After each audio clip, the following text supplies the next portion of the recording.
All right, guys. Assalamu alaikum. Thank you, everyone, for joining.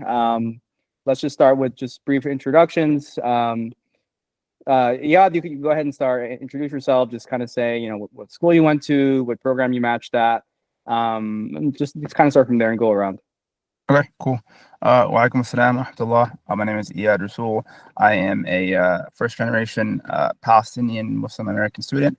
I went to Kent State University College of Podiatric Medicine, and I matched into my first choice, which was Cornwall Health Trenton, which is in Michigan, alhamdulillah.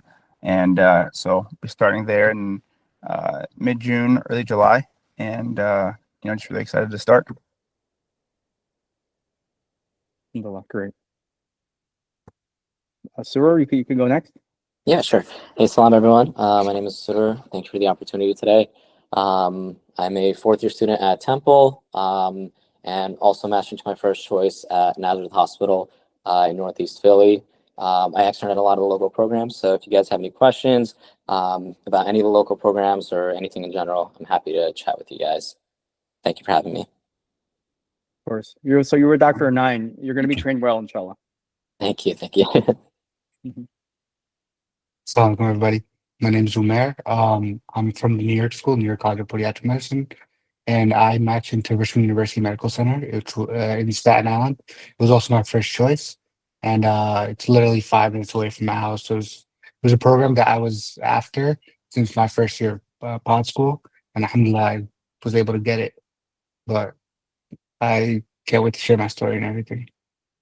Alhamdulillah, that's amazing. Congrats. It's always great when you have a program in mind from the beginning and then you get it. That's alhamdulillah. We need to hear that stories like that for sure. Alhamdulillah. So let's just go through and just talk about why you chose the school that you chose, and just kind of give a brief overview of like how your experience was. Like, do you regret it after talking to other people? Do you like it, or would you do it again? So you guys can go ahead and just go around. Umair, So go I went first. to New York School. Sorry. So I went to New York School. So I'm from New York. I was born in Pakistan, but came to New York when I was like 6 months old. So I've been there my whole life.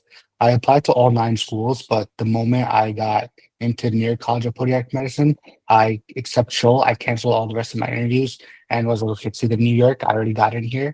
I'm gonna stay here. And prior to that, I actually got into how BSMD's programs have that where you do 3+4. So New York College of Podiatric Medicine, they have a program like that. It's 3+4 with like a few affiliated universities. And my university, St. John's University, was affiliate with one of the programs. So it was 3 years at St. John's and 4 years at New York College of Podiatric Medicine.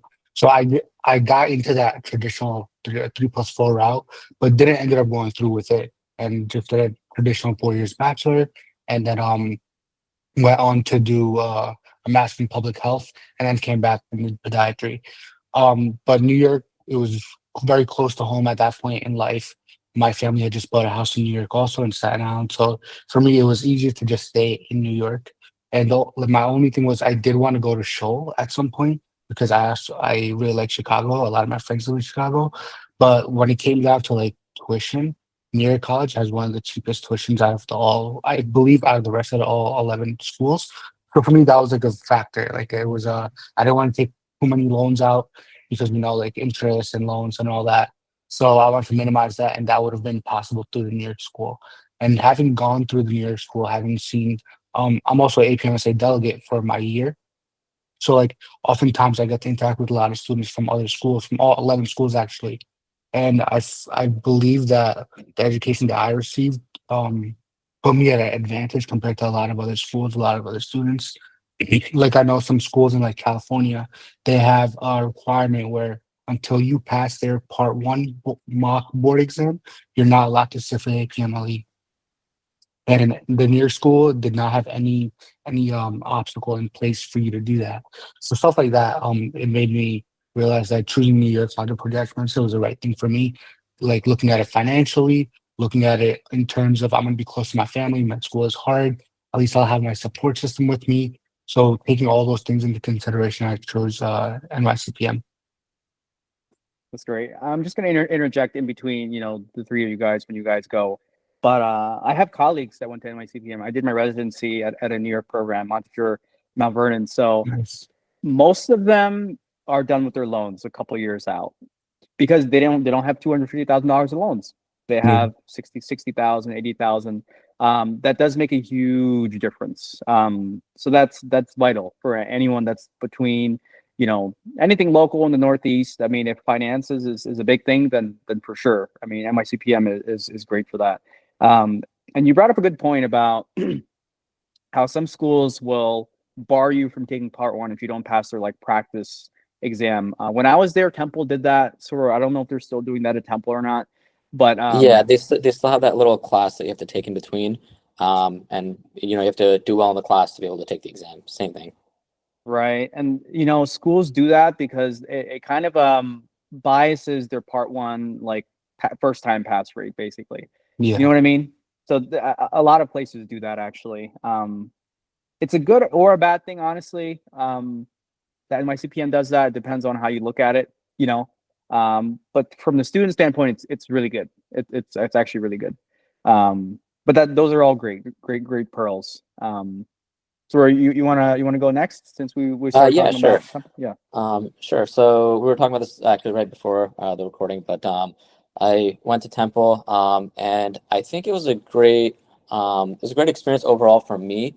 I think that, I mean, there's not that many podiatric schools in the nation, so I think that the stratifications aren't that big of a difference between. So for example, like I externed, like I was telling you guys, with some NYCPM students, some students from Shoal, some students from other programs, and they were very sharp. They're all very, very intelligent. I wouldn't say there's a huge difference in education in that regard. I think you have to make the best decision for yourself.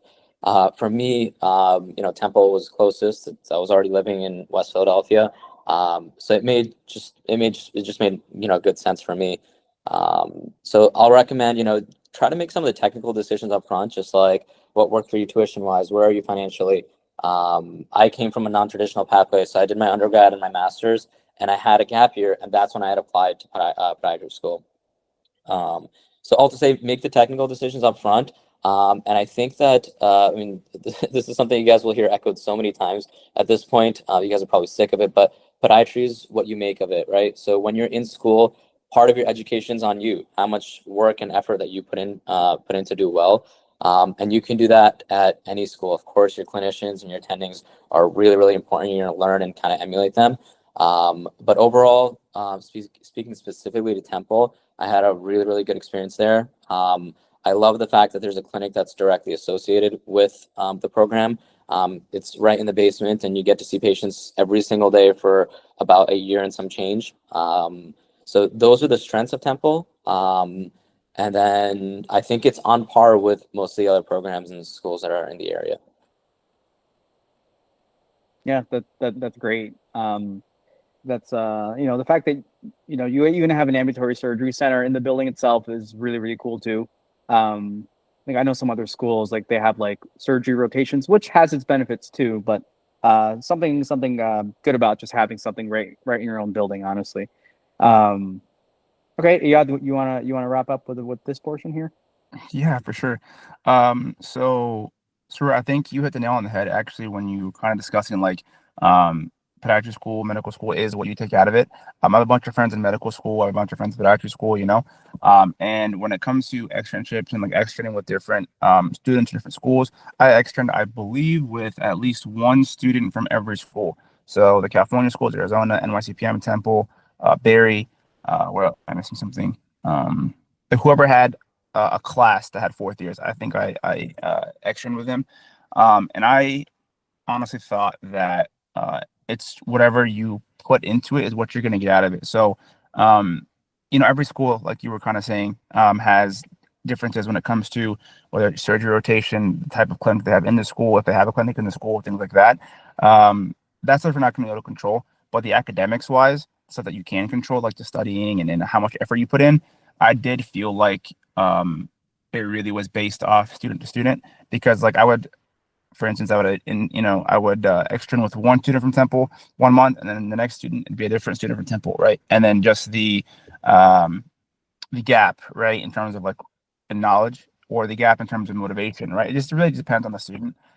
So when it comes to picking a podiatry school, I would just recommend kind of wherever you see yourself succeeding the best. I chose Kent. I honestly only applied to Kent because I'm from Columbus, so it's 2 hours down the road from Kent, and I don't want to be too far from home. And I had visited Kent prior in undergrad, so I went to undergrad at Ohio State, got my master's in public health at UMed, and then I went to Kent State for podiatry school.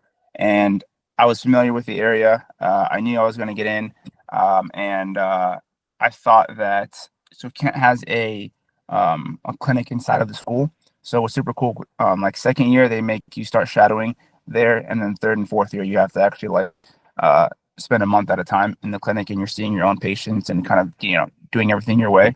So I thought that was a plus.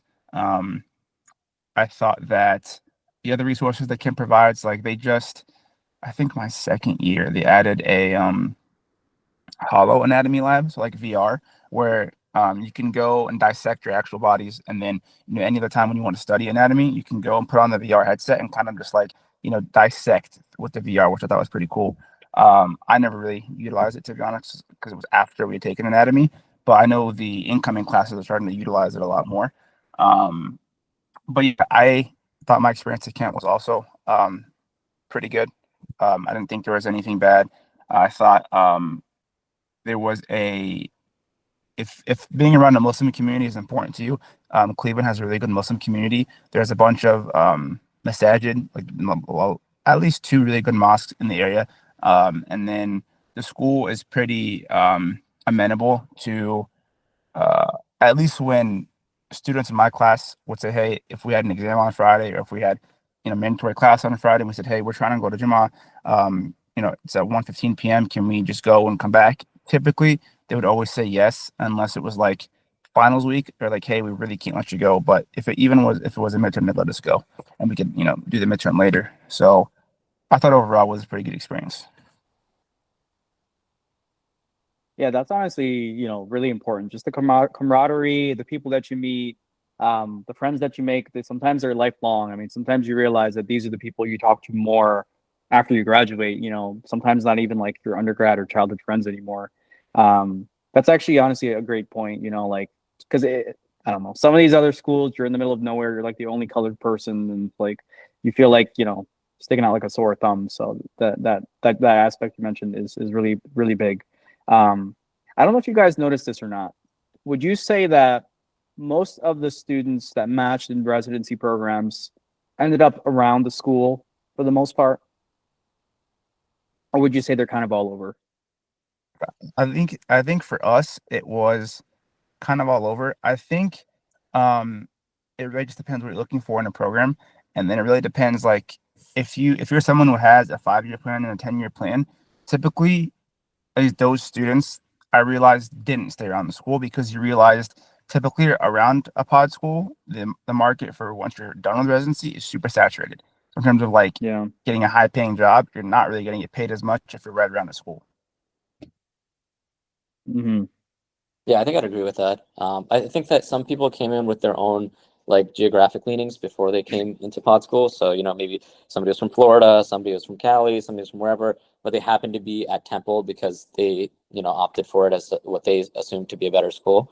So what I found was residency and their kind of match and their decision-making process was completely separate from their school. Of course, there were some people that were looking for, hey, I went to school here. What's locally they know the attendings, and obviously they might have come and like lectured and stuff like that. So they might've been exposed to it beforehand. But I think match was like this really unique experience where everyone is kind of like just dispersing where they want to geographically be for the next few years. But naturally you are more exposed to some of the programs that are local to your school. Okay. Yeah, I agree with what Suroor said. So we had a lot of kids who just like were from Florida or like just some random state who just came to New York because they thought it was a better school, but now they're going back to where they came from, being Florida, Texas, whatever it may be. But and the gunners in the class, they're most of them are going to like the top programs, the name programs. But as for like the majority of the class, like there's a lot of programs around the New York area. Yeah. So like a lot of my class did center around New York area, because we're very familiar with all the hospitals, whichever one of our friends from the year above us who's there. Like that really, I feel like that impacted decisions a lot this year too. And if you go for like a little west of New York, so if you hop into Jersey, like Hoboken or like Jersey Shore, you start mixing with like a lot of kids from Temple, Yeah. because those are two like hot programs for Temple School also. So like, but for what I've seen for the most part is like most people from our school, they settled generally around the Northeast unless they were going back to where they came from. Yeah, and that's a recurring theme. I mean, I know you had mentioned the 5 to 10 year plan, but that can kind of go all throughout, like a 10-year plan. So like some people, if they're like, okay, I wanna settle in Southern California, whatever. The chances of you getting one of the top programs in Southern California are much higher if you go to that school than if you go to Florida, because you're a student there. The attendings are going to know you there. The letters of recommendations are going to mean more. There's a little bit more of a connection naturally. Okay. And then likewise, now you guys are all residents. It's the same thing. You're more likely to get a job closer to where you did your residency than you are in your hometown. That's just frankly how it is.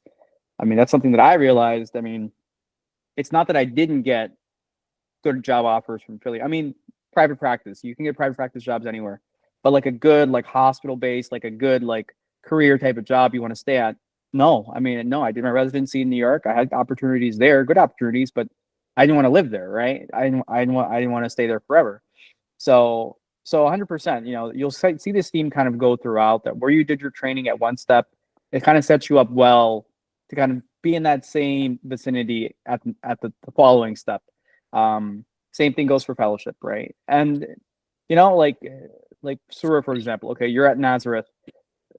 Dr. Anaim, Anaim. A lot of people know Dr. Anaim, right, in that area. Okay, this guy's learning from Dr. Anaim, but you apply somewhere in Texas or you apply somewhere in Minnesota, they don't know who the heck he is. And by virtue of that, your training, your residency, it's just you're going to be in a pool with everybody else, right? So actually, to mirror exactly what you're saying, I think that was the experience that my older brother had. He went to a nice program here in Connecticut, and it's really funny. When he was applying for jobs, he applied pretty broadly, and he wanted to end up in like Chicago area, for example. And while he's applying to jobs out there, for them, that residency program doesn't mean anything. It does to us, it's like a prestigious Northeast program. It's right. like a nice big whoop or whatever. From them, they're like, I don't know any of these attendings or clinicians or anything. It's really funny to find out on the other end that part of podiatry is kind of like vibes based. They really see you, they meet with you, and like part of your interviewing process at all these places, like, let's go out for dinner. Like, here's a couple of cases that I did last week. What are your just thoughts on them? So it's really interesting because it's like not quite like traditional DO, osteopathic, or MD medicine, where it's like these are the definitive programs which have like pipelines to other like hospital jobs or other like private practice jobs. For us, it's like if you're in the local area and people know your clinicians and your attendings and your residency program, okay, great, they know what to expect. But everywhere else across like 2 or 3 states away, like they don't know what to expect. You have a check mark that says I completed my surgical residency, and that's about it.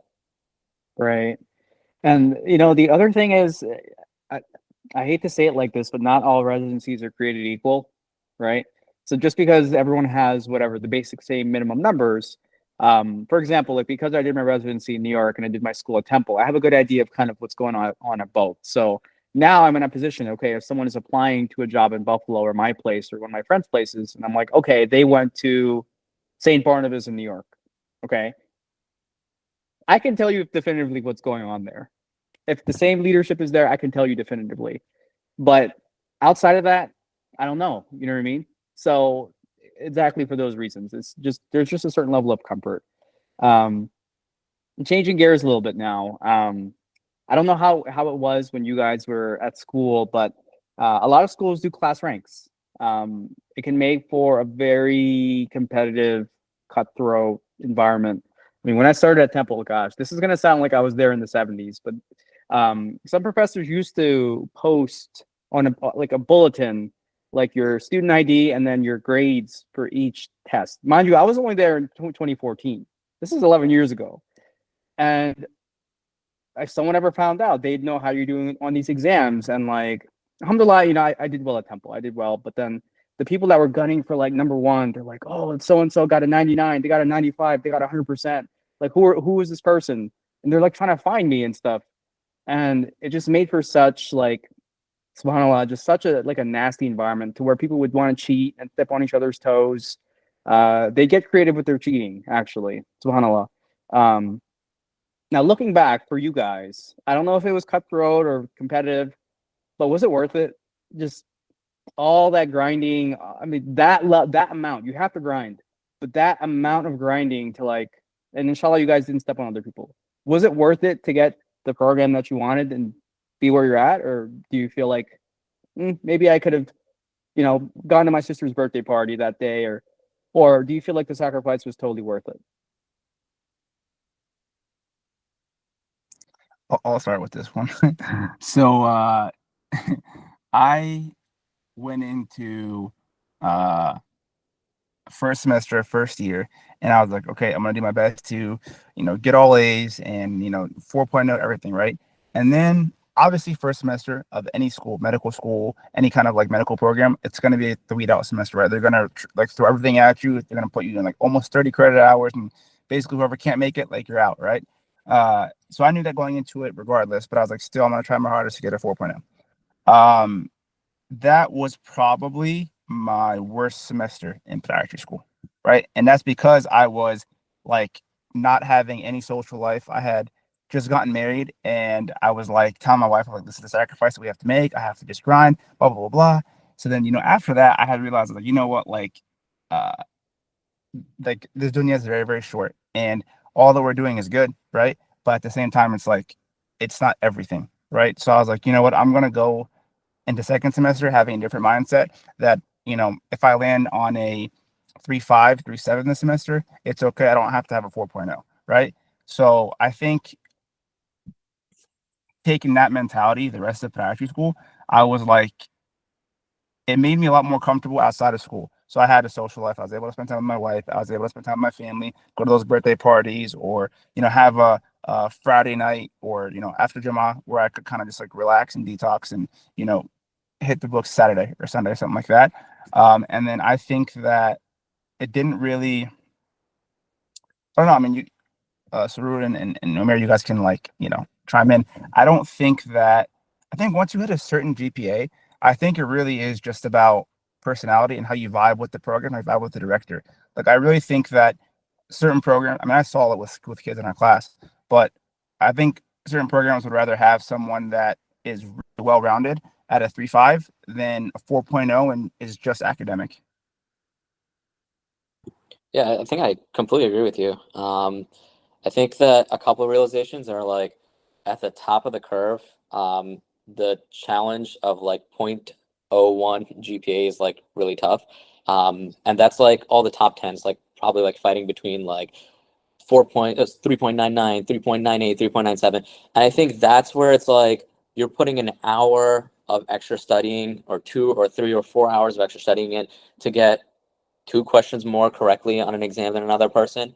And I think that realization really helped kind of flip my situation too. Yeah, I think we're kind of similar in that we got married. My wife and I got married prior to pod school, and I had other responsibilities too. I don't think that it was sufficient for me to just kind of go to school and like just study. I wasn't necessarily the same as a lot of my peers. There were a lot of Muslims that were married and a lot of other folks that are coming from non-trad paths, but a majority or a vast majority of people in my program were younger, single, some coming straight from college, had a very different scope of what they were looking to do while at pod school. So to your point, brother, your original question, I'll say that every ounce of effort that you put in is rewarded. I do think that if you do it for the right purpose and with the right intention, you'll be better for it. On the far end, like all these things that you learn, they're somewhere in the back of your head. At the very least, you know when to plane switch and be able to fetch that information, right? You may not know the exact classification for an exact thing when it shows up at an exact moment, but you'll know where to retrieve that information at a future date. It is helpful to have all of that information. To your point, I think it's more important to be more well-rounded. And finally, I think that like on the far end, I wasn't in top 10, for example, but I was a good candidate. I had a strong GPA, strong background, all these things.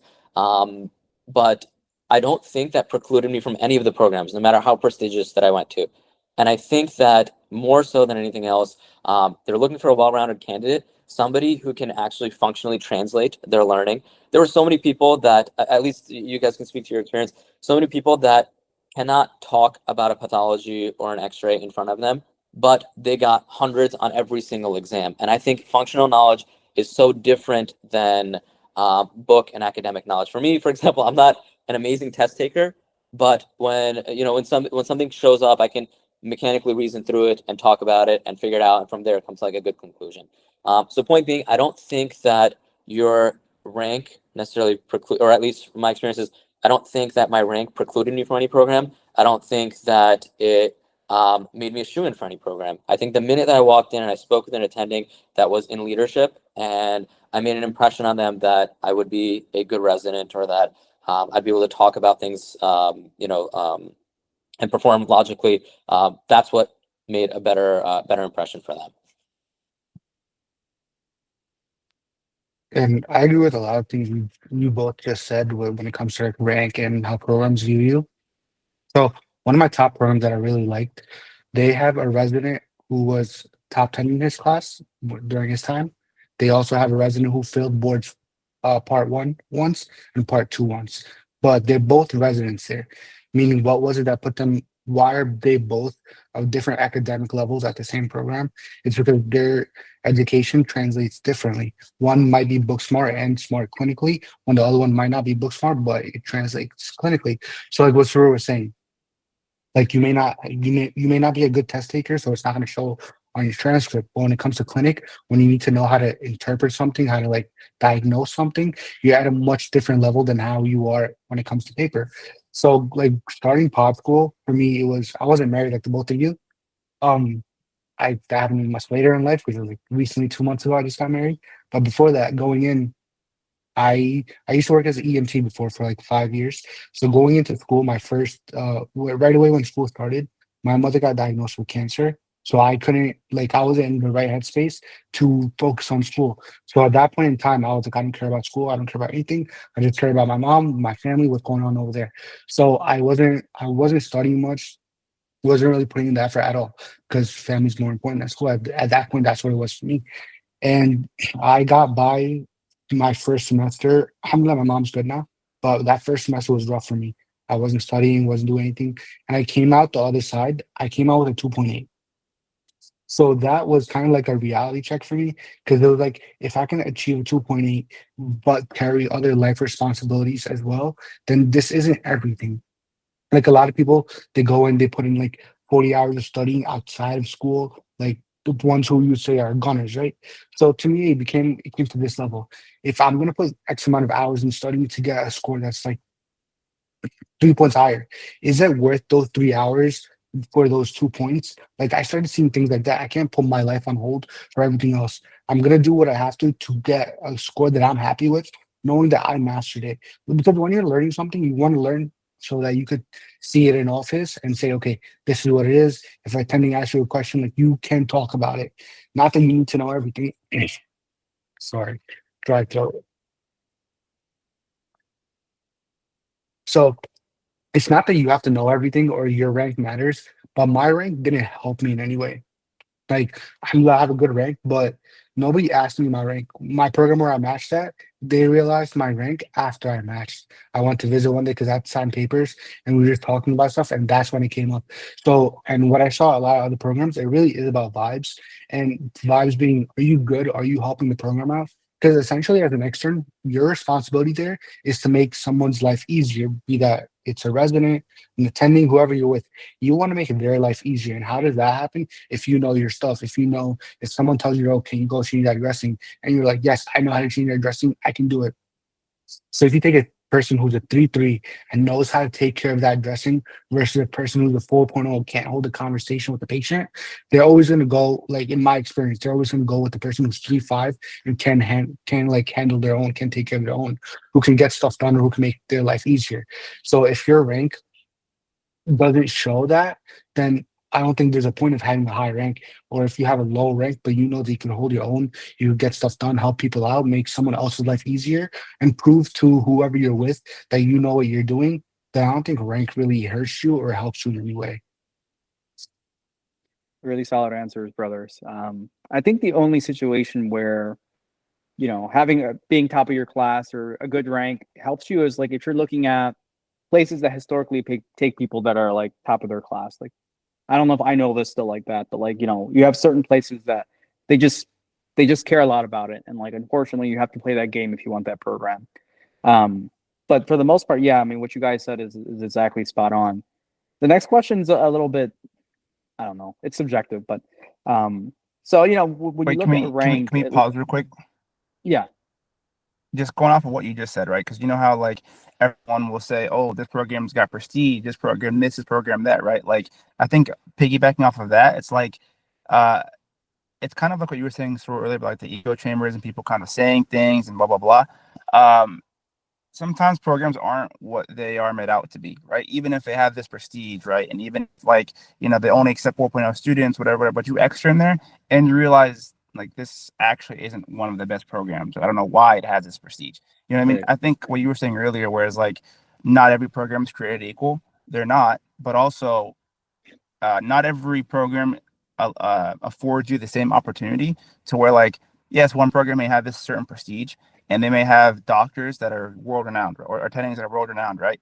But how much are you actually getting the blade? How much are you actually doing on your own? How much are they actually trusting you? And how, or are they really just letting you close and letting you do the bread and butter surgeries and not really giving you any of the recons or any of the, you know, actual difficult cases? You know what I mean? So I think it really just like you have to, if you want one of those prestigious programs, obviously like, and they really focus on the GPA, obviously you have to, you know, gun for that GPA, but also talk to people who are there or have been there and make sure that still lines up with what you want, because sometimes it really may not.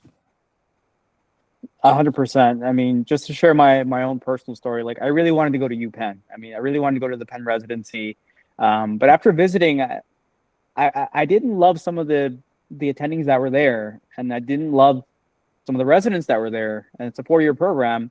Ultimately, I didn't even extern there. I didn't even interview there. I mean, and I was shocked because like for like the longest time, I wanted to go to Penn. And alhamdulillah, I mean, the attending that I did like, Dr. Malay the most and Dr. Downey, my fellowship was with them, right? So I still got to learn under them. But like you said, but that was one reason why I wouldn't call myself a gunner, but you know, alhamdulillah, I did well. But yeah, that's exactly spot on. And to take that a step further for you guys, you'll notice, and you guys all have classmates that went to these prestigious programs. Just pay attention to where they actually end up working. You'll see a lot of them just work at under some old dude or some associate slave position that anyone could have gotten from any program. I have a friend, a close friend of mine. He went to a really, really, really good program.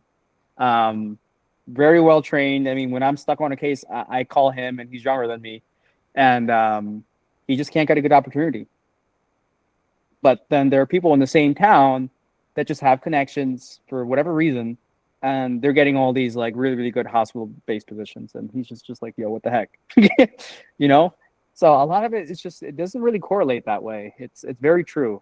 But this is a good segue to the next point. There are different types of intelligence. You have academic intelligence, which is basically just raw, you know, GPA, you know, rank. But then when someone talks about you want to be well-rounded, in my book, this means, do you have social intelligence? Do you have emotional intelligence? Do you have the other types of intelligence? A lot of people think that you can't really teach these things, that either you have it or you don't. Do you guys agree with that? Or do you think there's something you can actually do to be well-rounded? So going I into could try. externships, a lot of people would tell me, just be normal, be normal, be normal. And that's the advice that a lot of people would give me. And I'd be like, what kind of advice is that? But now I'm on the other side and I'm literally giving everyone the same advice. Be normal, just be normal. Because a lot of it has to do with being a normal person. Because like going back to the point where I made where like you could have a 4.0 student who's like really good on paper, but can't hold a conversation with a patient. then that doesn't make for an effective doctor, because you want to be able to dumb it down for the patient, because they're not on the same level that you are.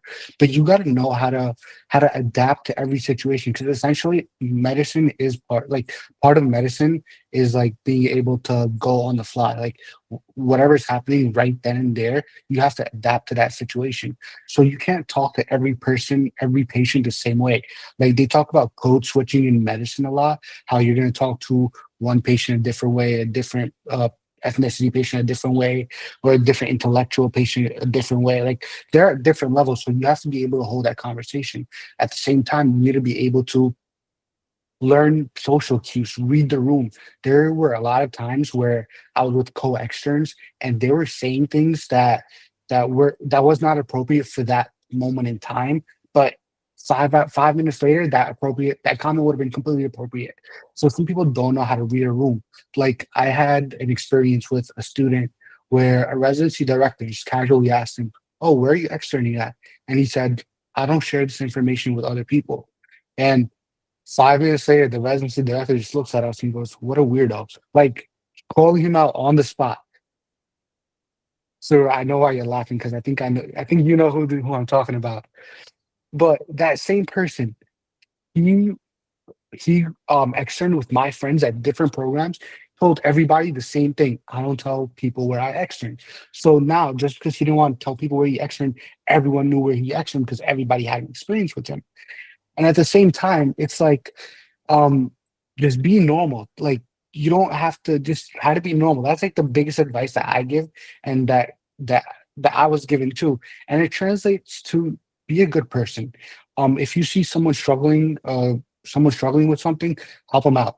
Whatever it is, whether it's the patient trying to get like a what, like you're not even doing this patient dressing, but you see him reaching for water, get it for him. Residents see that, directors see that, people see that, as opposed to just being an awkward little taco in the OR or in clinic or something like that.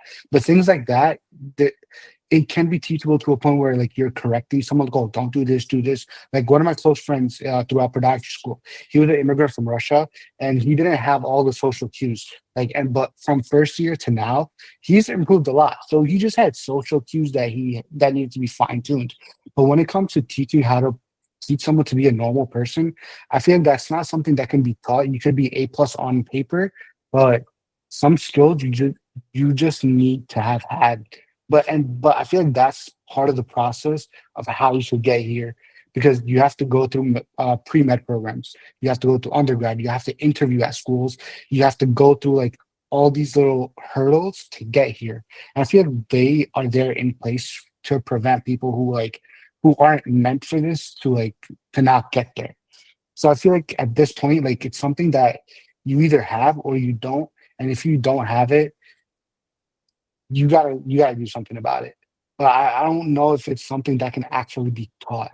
Like if you can teach a computer program how to do something, but when you're there, a patient who's crying, the computer's not gonna be able to tell the patient like, "Hey, it's okay," or like emotionally get on that level.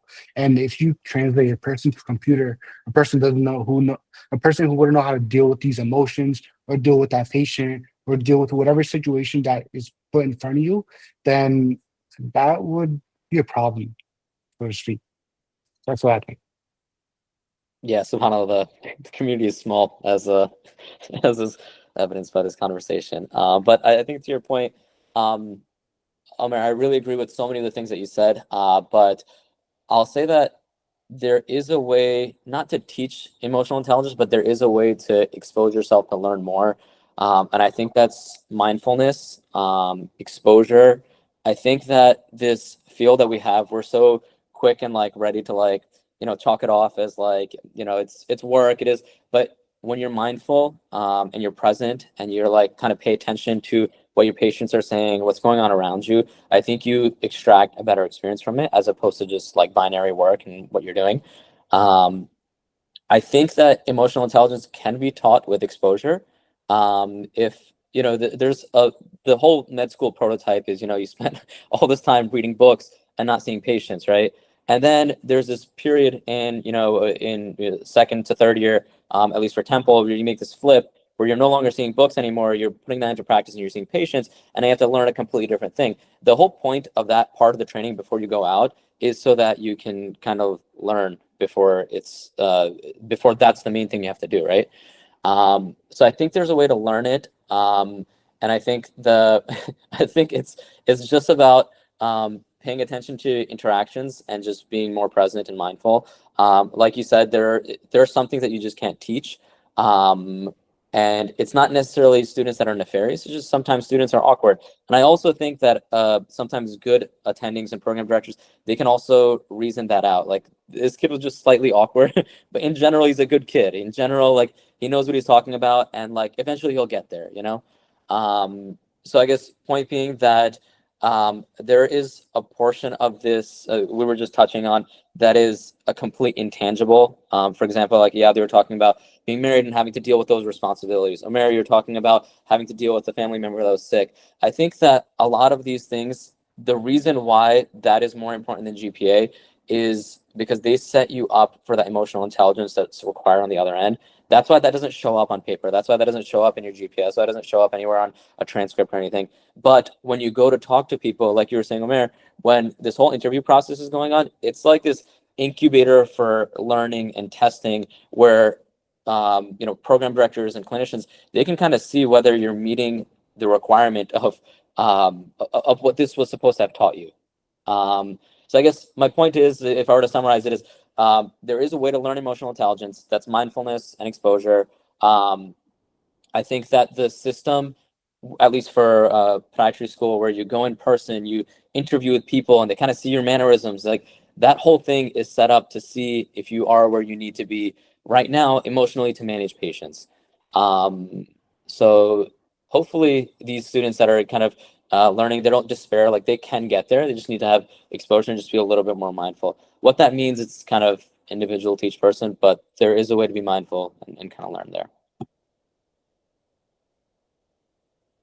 Yeah, I don't really have much to add. Alhamdulillah, I think Umair and Suroor kind of really hit the nail on the head, and I agree with pretty much everything both of them just said. I think it is teachable to an extent.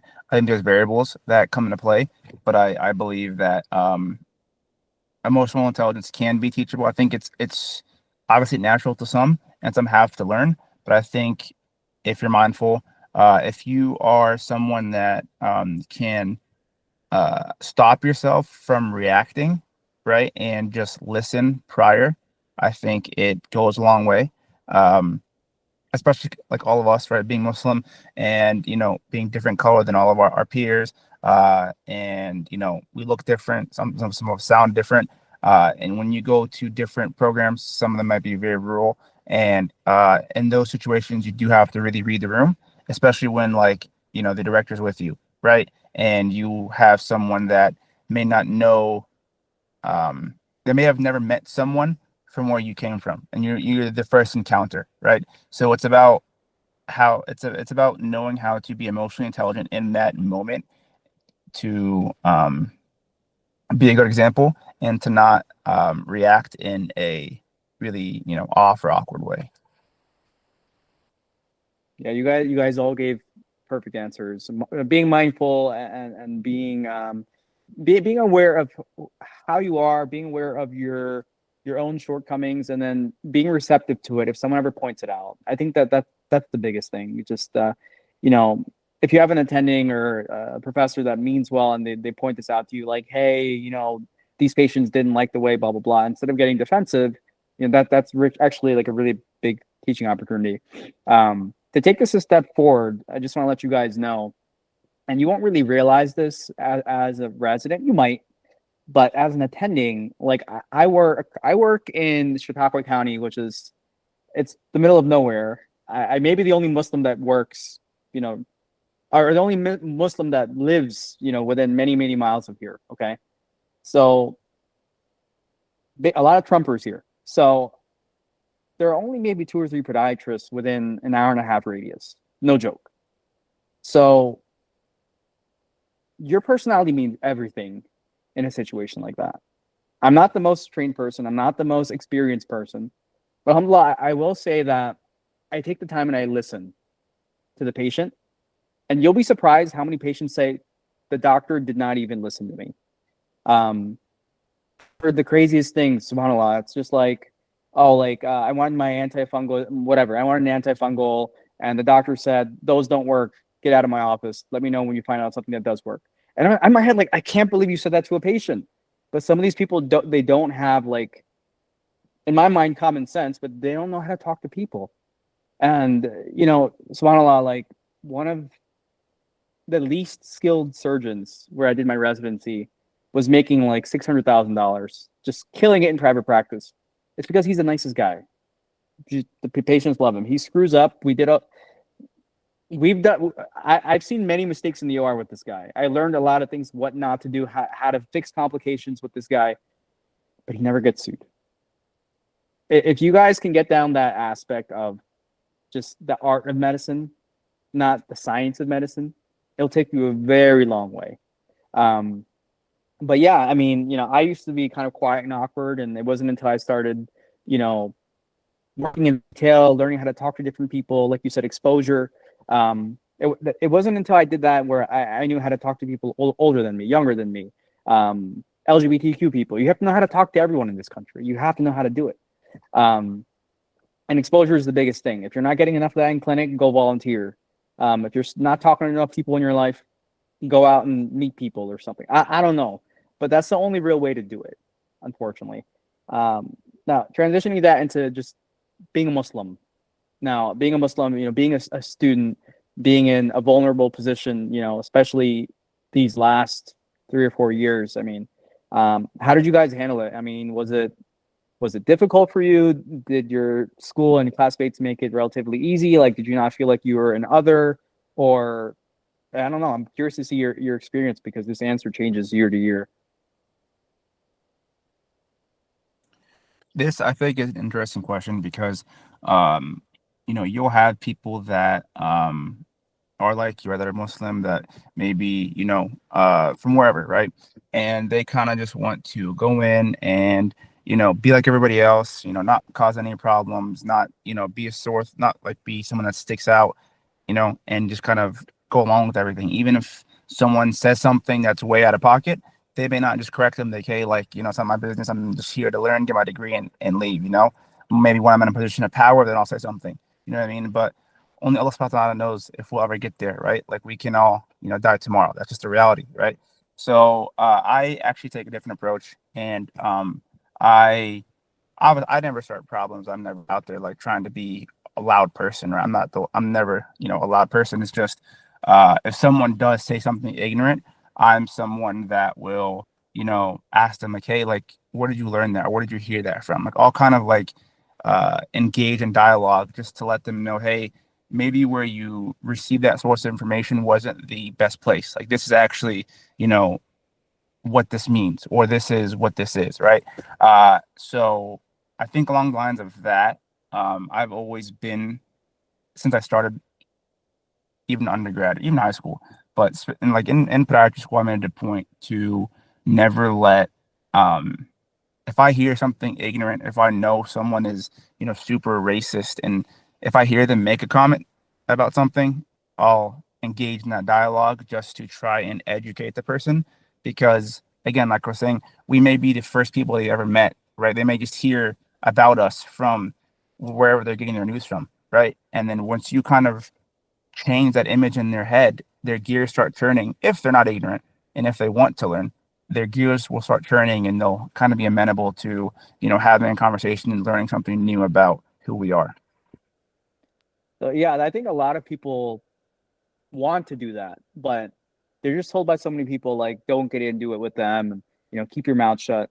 How did you go about it in a delicate way without getting yourself in trouble, or without like stirring the pot too much? Like, how did you kind of walk that line? I think it's kind of like what Suroor was saying. It's about being emotionally intelligent. It's about being aware of your surroundings, and it's about what I was saying earlier. It's about listening. You really have to kind of listen to our teachings of Prophet Muhammad Sallallahu Alaihi Wasallam, and you really have to. It's hard, but you really have to be the one who, like, no one's gonna be more patient than you are. When a moment like that comes, you have to kind of like really not let any ego get in the way, and not let any kind of like tempers flare, you have to stay as even keel, as level-headed as possible, and just listen. And if you'll realize if it's worth engaging in a dialogue and kind of just like trying to educate someone, and like if they'll receive it the correct way, or if they're just not going to receive it, you'll learn to just dodge it, and like it's not going to be worth my time because this will go back and nothing's going to get across. So I guess the way that I learned was kind of just by trial and error. I mean, full transparency, I'm doxxed, right? I'm Palestinian. When I was in undergrad at Ohio State, I was in MSA, I was in Student for Justice in Palestine. So we had these hate groups that don't like us, don't like where we're from, and they want to dox you. They want to get anything that you say and put it somewhere so you are afraid to ever speak out again, right? But that's not going to scare me, right? Because again, the only thing we fear is Allah. We don't fear anybody else, right? Like anything can be taken away from us in a second. So it's not worth being afraid to stand up for what you believe in, stand up for Islam, stand up for, Palestine, for Gaza, for anyone that's suffering, anyone that's oppressed. There's no reason to not stand up for them when you know that you can do it in a respectable and calm manner. I think kind of springboarding off of what you were saying, Ed, I think it's really important to choose your battles and know what hills to die on. There's like an art to knowing when what you're going to say is going to have impact. For example, we had when when the October 7th stuff happened, and then the Palestine fallout. This is early, prior to even this year. When that happened, our school, they hosted a sort of webinar that felt so closed book that they had a couple of like DEI trained specialists that came and like spoke about the whole situation and kind of like both sides, so many things, and whatever the case was, it was in front of so many clinicians and attendings, and it wasn't necessarily the right place and time to make a huge stand. And there are other opportunities. For example, one of the students at that same event, people took note of how he was acting during that event. So for example, like the things that he said, the comments that he passed, the vitriol that he spewed on that webinar, so many people took notice, and it played a part later on in his match and his process and all these things.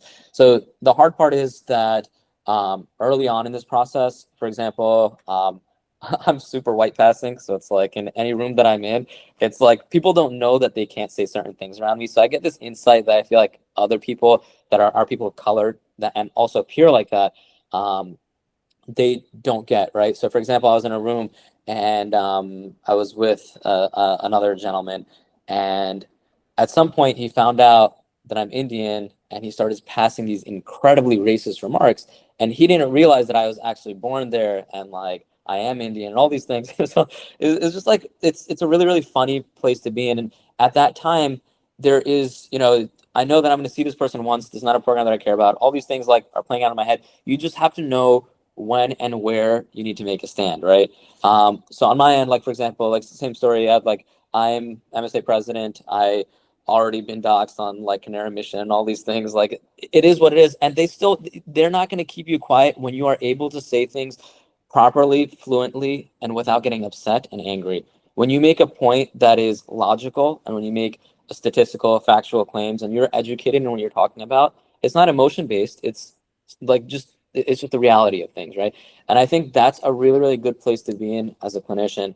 My wife was telling me a story. She was at some lecture, and this person started getting into politics in a scope that was completely outside of his realm, right? This is not what the conversation was about. This is not what the class was about, all of these things. And at that point, you can also make a change by working through the systems that are in place. So she had a class council person, she had a student coordinator, all these people she wrote a letter to. She just said, hey, this person said something that made me uncomfortable. This is what other people do, by the way. When you use the systems that are in place that are designed to defend people that are minorities, that are, that might feel offended by something that's being said. This is how change also takes place. Like, you have to be systematic and and consistent about it, right? So if a clinician, for example, we had a clinician that was constantly saying stuff that was just completely like a red flag against Palestine, against Gaza, against all these things that are going on, and they weren't opinions. They were factually inconsiderate things to say. I spoke with one of my coordinators. I spoke with a trusted attending, and believe it or not, within a few weeks, this person couldn't say that anymore, or at least rolled back and said, "I'm not allowed to say stuff like that," after having said it. So these things, they do take time. There are ways to enact change. It's really hard because I was in a place of being somewhat liberal because I knew that the program that I wanted, and I knew it very early on which program I wanted, is like one of the main surgeons there is Palestinian. So I'm probably not going to get blowback from the main program that I want to go to. So I was able to say a lot of things more casually, colloquially, like openly. I know so many of my cohort, so many of my friends, they just completely stopped posting anything, period. Anything about Palestine, anything about politics, anything about like even like Joe Biden, Trump, all these things that like even regular Americans can talk about, because unfortunately a lot of the people that are in power are affluent, certain political leanings. It's just there's no winning. You're fighting a losing battle. So you have to be really intelligent so that you don't lose on this part of the hill and you live to fight another day to a point where you can enact that change, right? If you don't make it to matching to a good program and don't make it to leadership positions, what are you going to be able to do for helping our ummah in that regard? You know what I mean? All again, to kind of like put it into some sort of like a tangible advice, it would be use the systematic things in place. There are avenues for you to email administrators, coordinators, trusted attendings, and they will help you. If somebody's like spewing vitriol that is not the appropriate place, it's very easy for you to say, we're talking about biomechanics. Why did politics get mentioned? You know, there's that, and there's an art to it. Like Eyad was saying, I'm sure he's really good at it. Sorry, I don't know where I cut off, by the way. Like, I guess I cut off. Did you cut off? I was able to hear you. I was able to hear Suroor. Wait, yeah, are you saying that your thing cut off? Yeah, I guess I cut off. So did you guys were you guys able to actually hear me? I heard everything you said. I caught everything. Yeah, you said. yeah, I've recorded. Yeah, we heard everything. Yeah. Okay. Because after I got done, you guys were all frozen. I was like, was I just talking to myself for like 10 minutes? No, we heard you. No, Okay. good. Yeah. Sure, yeah, you guys covered all of it. So the instance that I've had to deal with it, like, so our school is we're owned by Touro, so it's a Jewish organization. So we've actually had emails go out from Touro after October 7th, after everything that happened with like counseling, but it was only one-sided. It was only one-sided. So recently, a lot of the Muslim students came up to me and we had an MSA meeting, and that's something we're going to bring up with the school soon. But being that it was always one-sided email, like in support of one side. Meanwhile, we have a lot of students who are Muslim, who are Palestinian. And what I noticed, what I like realized over time, there's two types of people that you're gonna encounter in clinic, whatever setting it is. People who genuinely believe, who are misguided in the sense that they just believe what they're told, and people who already have their mind set on what they're gonna believe. So I've been approached, like people have talked to me about this issue, whether it's in clinic, in the hospital, whether it's a patient, whether it's a provider, whatever it is. And what Suroor said, it does have to do with emotional intelligence. This person that you're speaking to, do they genuinely not know? Or is their perception of it only one-sided? So then it's on you to educate them. Question them in the sense that, okay, why do you think that? And just go down that path. So if you're able to discern, like, okay, this person, maybe they don't know, it's on me to educate them. Because a lot of people generally don't know. So like, I thought everybody knew, but like now I'm learning that a lot of people generally don't know about anything that's been going on. So it's on you to educate them. These are the facts. And sure, another thing that you said, a lot of people, they start arguing, or like they approach it with emotion. You have to be more factual with it, because when you take emotion out of it, you're hitting people with the fact, okay, this is what happened, this is what's been happening, or this, like, you're able to break it down, discern it without putting emotion into it. And when you're faced with the other side of people who, like, there's nothing you can say or do to change your view. At that point, you have to know when to pick your battles, which one you're going to come out winning, which one you're not. You just have to be able to, like, figure that out. But a lot of times, like, those that are attending in our school who would make regards like, oh, Muslims marry their cousins, or who's married to their own uncle, stuff like that. This was like a regular genetics professor, who's also Jewish and, like, wears a yarmulke, everything, and he used to say things about Arabs and Muslims. And we have a few, alhamdulillah, we have a few hijabis in our class, and they went to management. They followed the proper channels, just like Suroor said. Went through many, wrote emails, had meetings with the honor council, with deans, and this professor who you would never think, like, would do this, but he turned around and he apologized to, like, he was instructed to apologize to the whole class. Like, and when we tell people, to, like, our upperclassmen, go, this happened with this doctor, he did this, like, no way, he apologized. So yeah, like, we went through the proper channels and that's what we got. And, oh, like, a public apology. Another professor, clinical attending, she would make comments after October 7th. And we had a Muslim student and a Hindu student who both stood up together to this attending, like, and start literally called her out. We're in a biomechanics lab. Why are we talking about this? Why are you spewing your hatred, this, that, and the third out? And she herself was like, oh, I'm gonna get in trouble for this. And after that, I stopped, like, making any remarks. But we're also in an age of social media where everybody takes their opinions and lays out on social media. And we have a tendency to do that also. And we have a lot of Muslims who post everything, like, including me. We always post anything and everything we can about Palestine because they're a part of us. Our brothers and sisters are dying. How are you not going to feel the pain? We're going to do what we can. And a lot of times what happens is we'll see a lot of attendance, not a lot, but there'll be a attendee here or there who will post in the opposite view. But one thing I do appreciate, not appreciate, but what I do, like, hold her on is that they don't bring their views to clinic. They don't let those views affect their day-to-day routine, or they don't let that view of theirs affect their relationship with the students, they don't let their view of that affect anything in the hospital setting or in a professional setting. So they're able to do that. That's one thing that, like, I can appreciate, so to speak. But other than that, anytime I feel like there's been an issue, if you bring it through the proper channels, you get results, like, a lot of times. And when you're able to discern if this person that I'm talking to, are they, like, completely sold on what they're selling, or like what they're saying, or do they just not know enough? And like Suroor said, just picking your battles, that's important, really important nowadays too. Subhanallah, you guys, mashallah, you guys make me so proud, honestly. You guys all make me so proud. Just, not staying quiet in those moments and doing the right thing, honestly, because you're setting the precedent, right? What your juniors are seeing you do is what they're going to do because they know that whatever you guys did, there were results, right? That you guys didn't stay quiet. And make sure you carry that forward. Make sure you carry that forward when you're in residency and when you're in attending, because unfortunately, as a minority, whether you're Muslim or Black or even a woman in podiatry, these things are going to keep happening, and you have to go through the channels. If you go to the channels and if you don't get a result, that's when you can contact me, contact MPN. We have connections at CARE.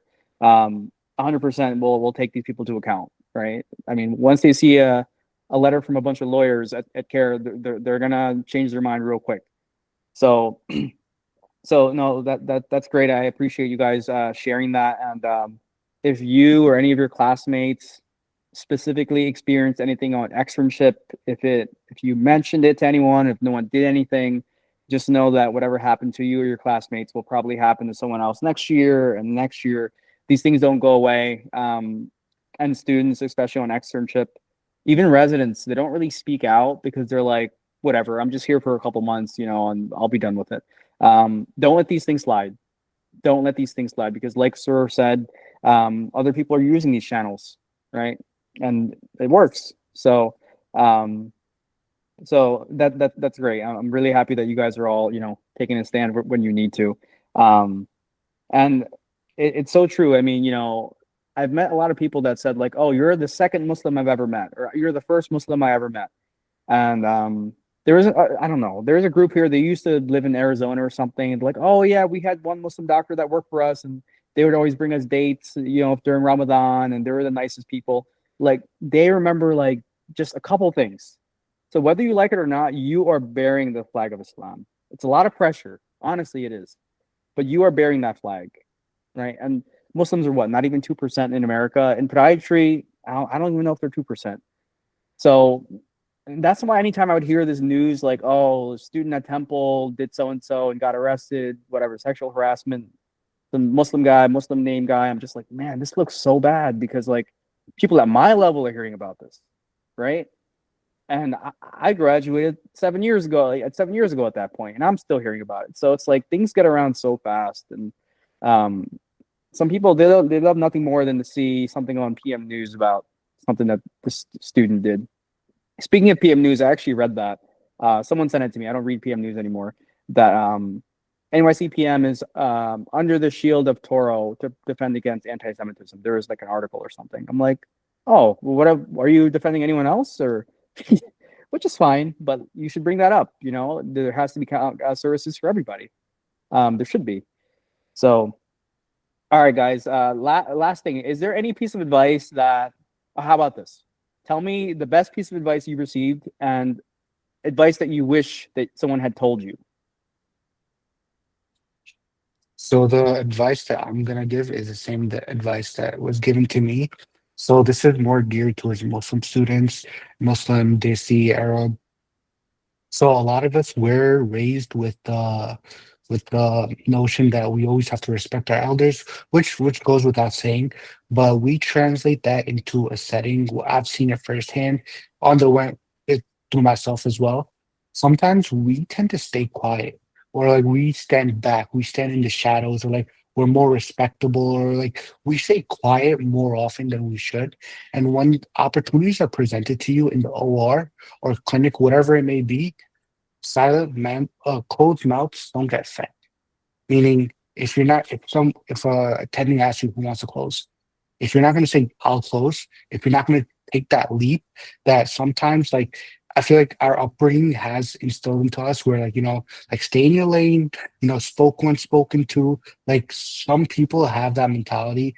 They take that into externships with them, or they take it into our professional lives.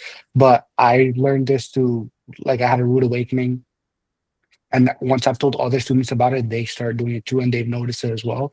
But until you take that initiative, until you like try, like closed mouths don't get fed, unless you're gonna like say, okay, every opportunity that's presented to you, don't hide away from it, don't shy away from it. You don't have to think about, oh, my co-extern, he hasn't done it. Like if they want to do it, they'd say, yeah, I want to do it. Take the opportunity that's given to you, even if you don't know how to. Take it to the extent that you can. Whether if they're asking, can you do this for us? Just say, I haven't yet, but I'm willing to if you're willing to teach me, and I'll do it for you after that. So like just take every experience that you can get and never shy away. That's the That's piece of advice. honestly, that's honestly so true and so clutch. I mean, um, in residency, so at my program, we had a lot of foreign medical grads, so people who are orthopedic surgeons in Egypt and Syria, whatever the case. Um, these guys were bright, they were sharp. Um, but one of my attendings, Dr. McWilliam, he's the guy that he works for Arthrex. He invented the speed bridge. He's that guy. So um, he wants you to kind of be proactive. He's orthopedics. He wants you to kind of look ahead, think ahead. Don't just stand there and wait to be spoken to. And some of my colleagues who are foreign medical grads, he hated them because he's like, they're not proactive. They're not thinking ahead. I'm like, I promise you, they know how to do the procedure. They're just they respect you too much. And he's like, well, they're being disrespectful to me by not being involved. And they didn't really learn anything from him the whole 3 years, sadly. So that's really, really, really good advice, especially for Muslims, especially for anyone that was not born in this country. I mean, even me, I came here when I was like 3 or 4, and I can tend to have that mindset sometimes, alhamdulillah, but I don't anymore. But that's actually a really good point. Um,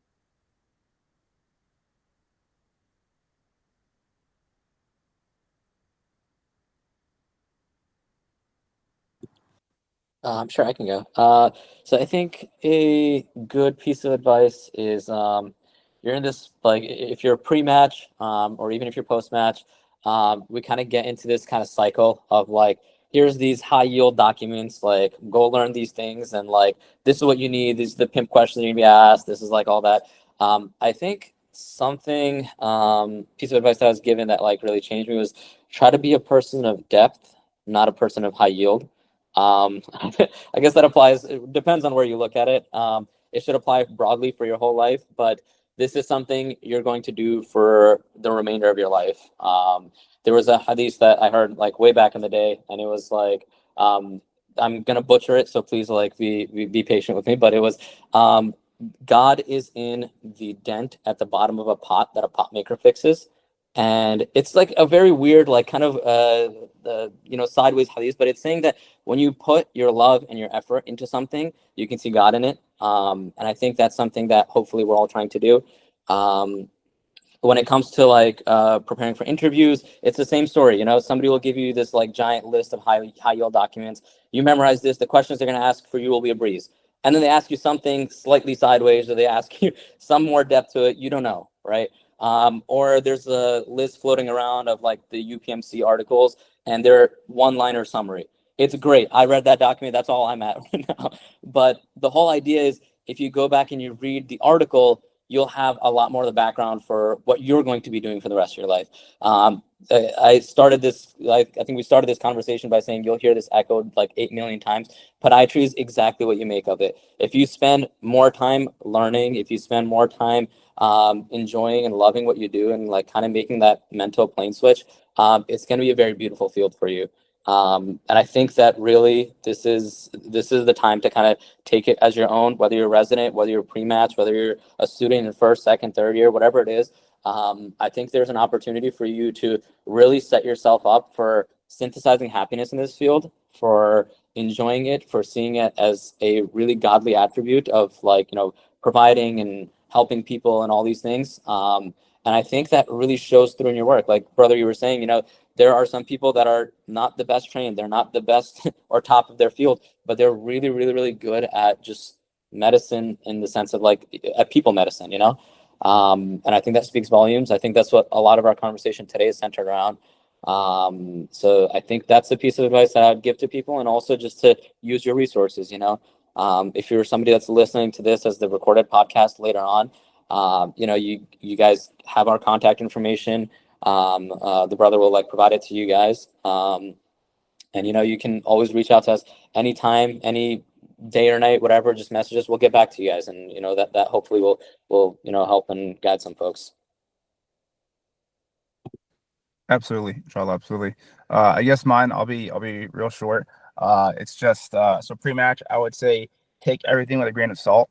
Whatever people tell you, whatever resources you get, like Suroor was just saying, everything that you get, everything that you hear, take with a grain of salt, and do your own due diligence. Try to attain depth, and don't just be one-sided, and try to account for curveballs, try to account for being thrown off your game, because that will make you better in interviews or in the match process and all that. That's also going to make you a better overall, physician, surgeon, and just human being in most of them. And then post-match, kind of like what you guys have all been saying, it really is just be yourself. Remember the alhamdulillah, remember the beautiful religion that we're all given, alhamdulillah, remember Islam, and just try to be that walking, like that amazing walking billboard of Islam, because you may be the first or the only person that your patient that you're attending, the nurse you're working with, has ever met, right? So just try your best to be the best version of yourself and the best version of Islam you can be to those you interact with, because not only is it going to bring barakah, blessing in your life, but it's also going to affect those around you, and it's going to make them, view you and, Islam as a whole as something that's peaceful and beneficial.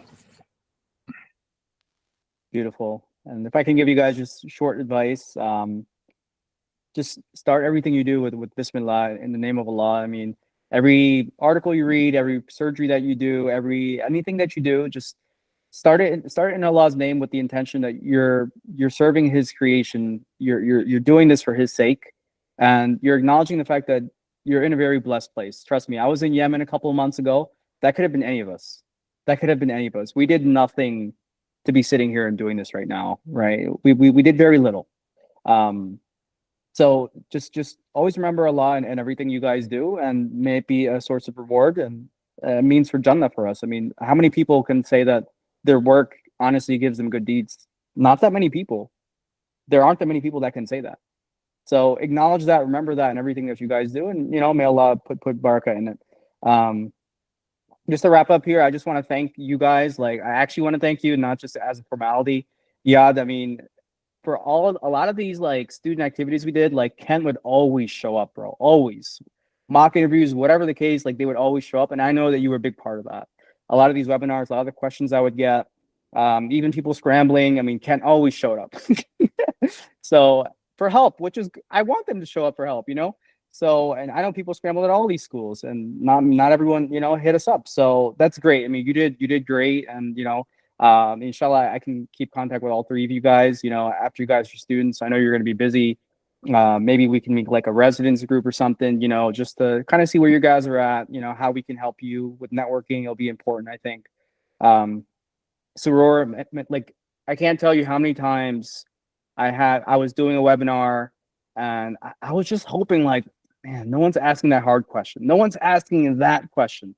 And he would be the one to ask it. Suroor would be the one to ask it. And, I was always so happy about that, because, like, I'm not here to just talk about bullcrap, man. You can go to ACFAS and talk about some of this stuff we talk about, right? Like, if we're a bunch of Muslim brothers, like, let's talk about some of these hard questions. And Suroor never shied away from that. And I love that. I love that. And Umair, man, like, I know we keep talking about this, but there are people that graduated from NYCPM 2010, 2012, 2009. They're like, I can't believe those guys made an MSA at NYCPM. I'm scratching my head. It's a huge feat, bro. I can't underestimate it enough. Like, I can't overstate like how big of a deal that is. So Mabruk on that. That's huge. Keep in contact with those guys. Don't let them get shy away from the changes that happen. Keep your mark, keep your stamp on there. And may Allah put barakah on everything you guys do. I'm gonna stop the recording now, and I just want to talk to you guys about something. So let me just do this. Stop recording.